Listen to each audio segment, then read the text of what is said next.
পুরুষ মানুষদের জন্য হজ ফরজ হওয়ার জন্য ৫টি শর্ত রয়েছে, যেমন মুসলিম হওয়া, সুস্থ ও জ্ঞান সম্পন্ন হওয়া, প্রাপ্তবয়স্ক হওয়া, শারীরিক ও আর্থিক সামর্থ্য থাকা, স্বাধীন হওয়া।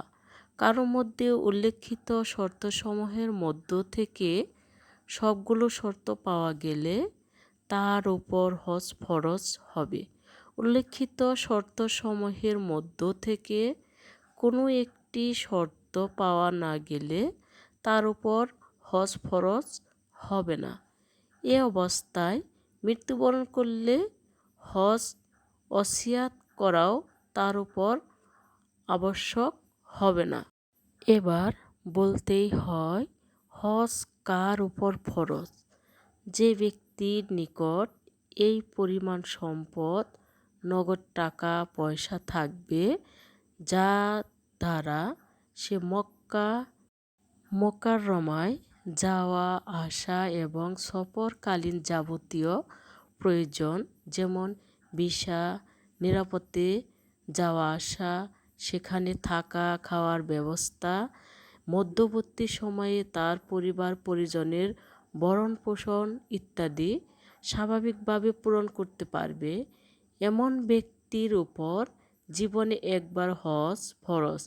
আল্লাহ ইরশাদ করেছেন, স্পষ্ট নির্দেশনাবলী, মাকামে ইব্রাহিম যে তাতে প্রবেশ করে সে নিরাপদ হয়ে যায়। মানুষের মধ্যে যারা সেখানে পৌঁছানোর সামর্থ্য রাখে তাদের উপর আল্লাহর জন্য এই ঘরের হজ করা ফরজ। কেউ এটা অস্বীকার করলে আল্লাহ তো বিশ্বজগতের সমস্ত মানুষ থেকে মুখাপেক্ষী। হজ ফরজ হওয়ার জন্য তেমন কোনো নেসাব জাকাতের ক্ষেত্রে যেমন শর্ত রয়েছে বা নির্দিষ্ট পরিমাণ কোনো সম্পদের মালিক হওয়া শর্ত নয়, বরং বাইতুল্লাহ পর্যন্ত যাওয়া আসা আনুষঙ্গিক খরচ ব্যবস্থা থাকলেই হজ ফরজ হবে তার জন্য, চাই তা নেসাবের চেয়ে বেশি বা কম হোক।